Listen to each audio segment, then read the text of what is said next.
But what happens is Russia has now gone off and committed resources, legitimate, bona fide money, blood in the streets, being committed to going down his path. He has sunk lots of money into it.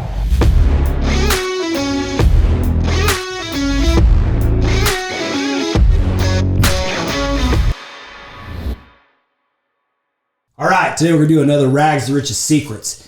The name of this podcast today is What is Russia's Endgame? Looking through the lens of human psychology shows it's different than you think. And part of the reason I think that this podcast is important today is the big thing is we're trying to figure out what's the end game, what's the psychology, what are the things that are coming into play so that we understand it. And the reason I'm going to talk about sales. If you think about sales, it's all about influence. It's all about persuasion. It's all about having calculated methodologies to obtain and reach your end game. And if you understand that, then you can start playing into what does it mean on the end game in this theater of life that Russia is actually going down this path. And so what I'm going to do is I'm going to break down the psychology so that you can see it and then you can draw your own conclusions. But I will show you the legitimate human tendencies that, like, when you typically do A, you get B. Like, that's how these things work in sequence. And so as soon as I show it to you, you can make your own decisions on this. So this is what I'm going to do. All right. So I'm looking at Russia. I'm looking at their end game. We already know that Russia went and invaded Ukraine. Okay. So they've already made some steps. They took actionable plans. So here it is. It's coming into, and a lot of this you can see in this book, Persuasion. If you go look at the 25 Cognitive Biases by Charlie Munger, he will literally break down. It's woven into our human DNA. And as soon as I point it out, you're going to start seeing it, okay? So Russia, they've already taken and done this invasion. So the very first thing that's coming into play right here is now that they've gone down this path, they're going down a path of consistency. Nobody likes to be inconsistent. Watch politicians. Watch them when they get up there. Like John Kerry said, like, I used to do it. I voted for it before I voted against it. And then all of a sudden the media comes out and they crucify him. It's like, dude, you're not consistent. You're not consistent. You'll notice your kids do it. You'll notice everybody doing it. People struggle with people who are not consistent. And because of that, when you make yourself very public, it is hard to go back on something that you've already done. So now the mere fact that he did this invasion is going to cause him to want to be consistent, okay? This is the psychology. So the next piece of psychology that's coming into play is deprival. He's already determined that he wants an end game. He already picked out the goal that he wants. For him to say, I will not reach my end game, I will not obtain my goal, means that he has to internally become satisfied that he will not reach his objective. If you think about it, when you set a goal and you are like 100% committed, you're willing to go all in. It's not easy for you to be willing to turn around and say, now I decided that that's not worth it. See what I'm saying? So that's right here is coming into play. These are all rules of human psychology. So the next one is over-optimism. Does he believe that he can take Ukraine? He does. He would not have done this invasion had he not believed it. And he will remain in this over-optimistic state, believing that he can obtain his goal. It's just the way people are. That's how most of us get into business. That's how most of us take on projects. We think that we have a greater chance of obtaining our goal than what we necessarily do. But because we do, we lean in, and because we want to be consistent, we push harder and harder to reach and obtain it, okay?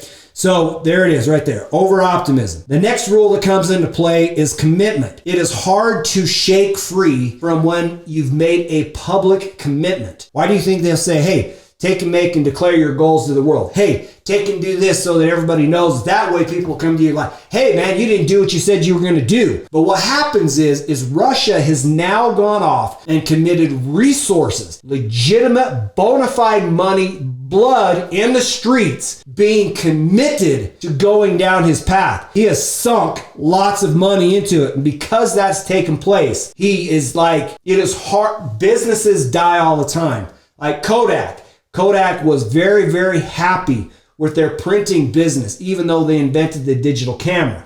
The business died because they were so committed to providing paper and film that they couldn't back up. Same thing we see with like Blockbuster. Blockbuster was so committed to their vision, renting out VHS tapes, that they just couldn't come to grips with the idea of like Netflix coming and bringing and streaming their stuff online. You see what I'm saying? That's the problem. Companies die every day because they can't break free from that commitment. So then the next one is pain avoidance. Right now, the whole world has already come out and did a declaration saying, dude, you did bad. Like, we think you ought to be like war crimes. You have done things against the world. You have killed innocent civilians. You have caused damage. And because of that, he does not want to get paddled. If you know your dad's coming after you with a stick and he's about ready to thrash you because you did bad, like, how excited are you to be able to just roll over and say, okay, Dad, you know what? I deserve that thing. Come over and give me a beating, right? Like, they don't do it. So he's not going to be enthusiastic about getting hit with a stick, okay? Now it slides off into deprival. Like, he doesn't, I think I got that one in there twice. So anyway, he doesn't want to be deprived of his goal. The next one is, since he doesn't want pain, well, there's two of them right in here, and they're very closely linked. One is pain avoidance, so he doesn't want to suffer the pain, but he also doesn't want to get spanked by not obtaining his goal or by committing atrocities against the world. So what happens is now as he's going down this path, he's actually sliding into the next piece of human influence, which is a hating tendency. Like, because he now feels he's so committed, he is now playing over and over and over like a record in his mind. I don't like those guys. I hate those guys. And there's nothing lovely or charitable coming out of this dude right now. You see what I'm saying? And because of that, he is ingraining deeper and deeper into his head that he might even start believing that he's a victim and that the whole world is ganging up on him. And the whole world doesn't recognize that he has a right to take over Ukraine, okay? And because of that, he becomes polarized and hates the world even more. See, and then this is going to lead into, this is where you're seeing the United States and the rest of the world. This is why they're tepid, okay? They're tepid because as these different layers are building on top of each other, it's sliding into this next one, which is to use it or lose it, okay? You already know that he has nuclear weapons. You already know that he actually poses a legitimate, bona fide threat into the world. And what they do not want, and this is why everybody is tepid, slow, and they don't want to do this, is because they don't want him to say, well, since I'm dead meat anyways, I'm just going to light the world up. Like, I'm gone, you're gone. Because he will, rather than having the ability to do his crazy, ridiculous strike, he may just discover that he would rather use it before he has a chance to lose it. Then you'll see that this is coming into play. This is why everybody's kind of tepid to, is they don't want to induce, not only use it or lose it, but they don't want to induce reciprocation, okay? Like, he doesn't, he did the very first slap. He did the very first thing. He does not want to get that back. But that is a tendency. This is human psychology at its basic. Like, if somebody comes up to you and say, hey, you look really nice today, you have the inborn desire to say, hey, you too. And if somebody comes up and punches you in the face, you have that tendency to want to turn around and punch them back in the face. It's just the way it is. And this is where the United States and the world is trying to, like, everybody's rooting, okay, that Ukraine wins. But at the same time, they're trying to not put themselves in a spot that as difficult as it is, where the reciprocation comes into play, where the United States comes in, lights them up, right? They're like, dang, you guys just lit us up. And because you lit us up, we will strike back with even more force than what you've already brought to the table. That's what everybody's trying to avoid. Then you've got this is the next piece that's coming into play. It's the Lollapalooza tendency. What it is it's like all of these human influences, as they come together, it's like having multiple fibers, and then they weave themselves into a stronger and stronger and stronger position. Think about it. It's like when you take and you make rope. You take ropes and you weave fiber after fiber after fiber into it, because the collective whole is stronger than any single fiber. Or you see it with animals. Like if you take like a bull, like two bulls or something, you take one and you say, okay, pull this hand cart or whatever, this wagon, okay? One bull can pull maybe say 2,000 pounds, right? But then you bring two bulls together, and instead of pulling 4,000 pounds, they pull 6,000 pounds. because the weaving of them coming together actually makes it stronger. That is coming into play right here, right now. This is legit. Like, I'm not really happy about it, but I'm just telling you, these are the fibers that are coming together. And then the last one that comes into play is stress. What happens is, think of it. What happens when you back a rat into a corner? When a rat is backed into the corner, his adrenaline kicks in. He starts getting crazy, and he will start making crazy, desperate moves. That's what happens. That's what happens. That's what we're trying to avoid. So now you know how the psychology, or the way the human psychology, human influence is playing out in Russia's mind. Okay. Now step on to the United States side, the United States and the rest of the world. Okay, very first one comes into play is reward. Why in the world would we reward Russia or Putin for going out and causing mass destruction like he did?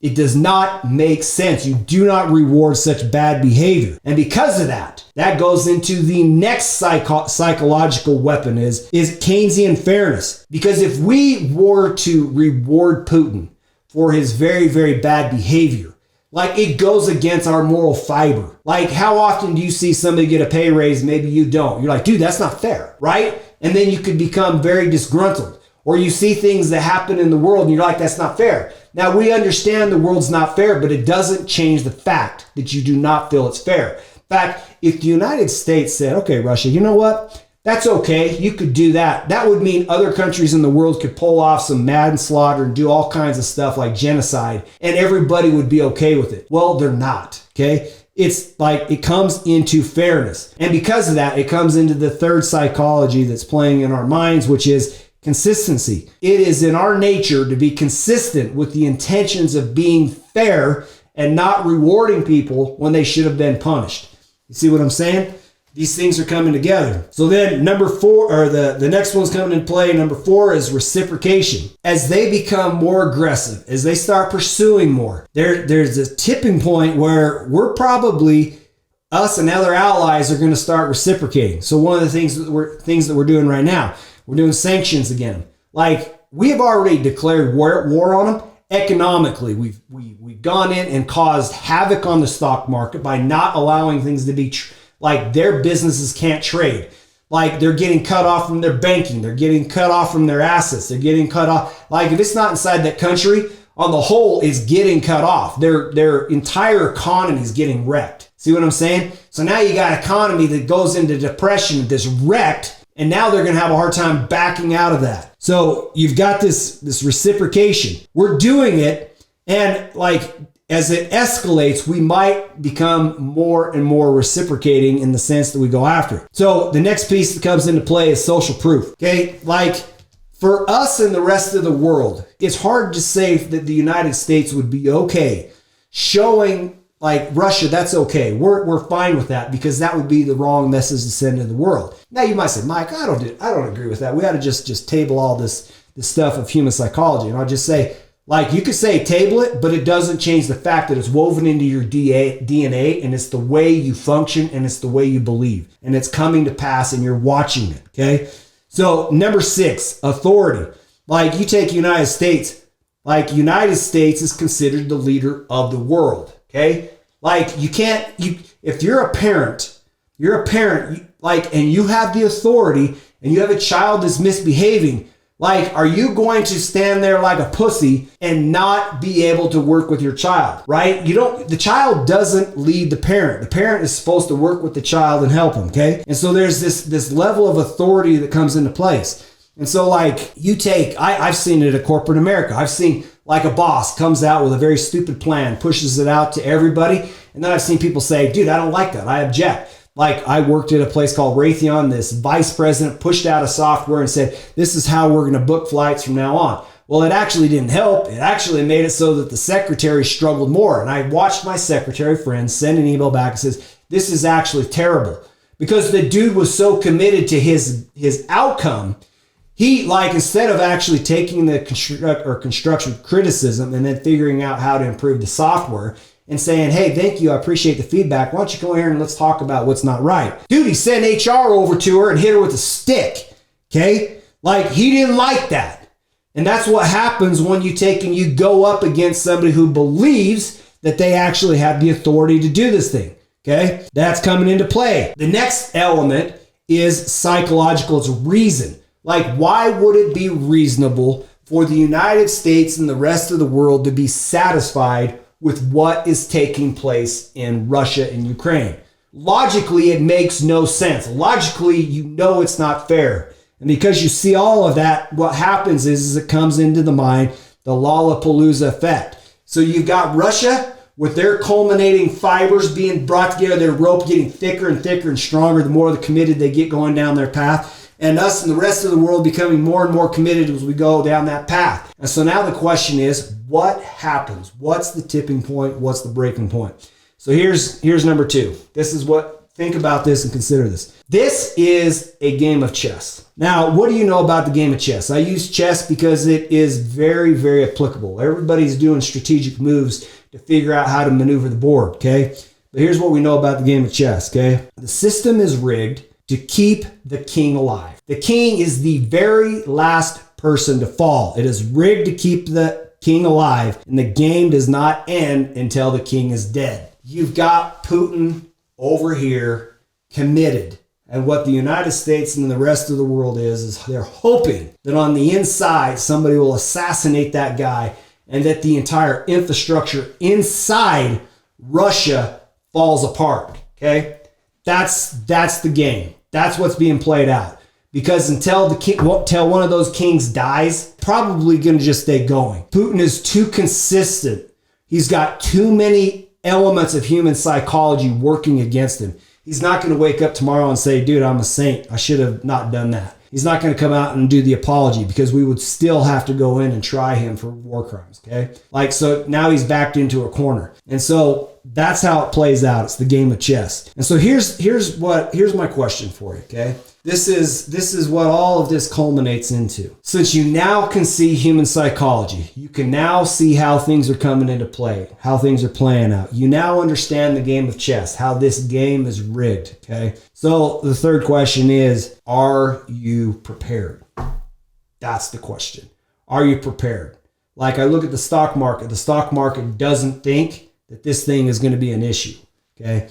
They don't think that things are going to get weird. And in my mind, and my hope and my prayer is that they don't. My hope is that the Russia crumbles with it from the inside. And as a result, they take and turn on themselves and take out the people that are causing damage, because the people in Russia are also suffering. You got Putin that's now putting down their own media, shutting down their own communications, now introducing martial law. He's turning into a tyrant against his own people that were supposed to be there loving him, right? Okay, it's messed up. He's getting backed, and he's getting backed more and more into a corner. And so all I just asked the question is Russia is in a position to cause the world damage, and the main thing is are you prepared? This might be a different rags to riches experience, but why do I bring it up? Because half of your journey from rags to riches is you have to have a protective defensive side. You have to understand, it's one thing to grow wealth. It's another thing to protect and to preserve it. And if you find yourself, Warren Buffett said something like this. He says, you do not want to find yourself at the mercy of strangers in a crisis. And so my question is have you set aside reserves? Have you got food storage? Have you made necessary preparations so that you are ready? Because the time to get ready for the event is before the event occurs. Warren Buffett said, when I think it was Hurricane Katrina came in and knocked New Orleans off the map. And he said, look, the time to strengthen the levees was before the event happened. The time to be ready before this thing with Putin actually escalates and becomes worse is before the event happens. You need to be prepared and protect yourself. So, let me ask you a question. What's the downside if you're ready? Okay. I don't know that we can be fully ready. Okay. But let me ask you the question. What is the risk? What's the downside of being ready before it happens? Nothing, right? So if you bought too much food, cool, you got extra food. Okay. If you've set aside your water storage, cool, you got water storage. I don't know what it's going to be. All I can just tell you is if you're not ready before the event, it's going to be very hard to be ready during the event. which is why I just say it's better to be prepared. It's better to protect your backside. So that is today's Rags to Riches. Go with it. Do your best. Be prepared. You now understand like the psychology that's coming into play so that you can make your own intelligent decisions to take care of you and your family. That is a wrap, and I will talk to you later.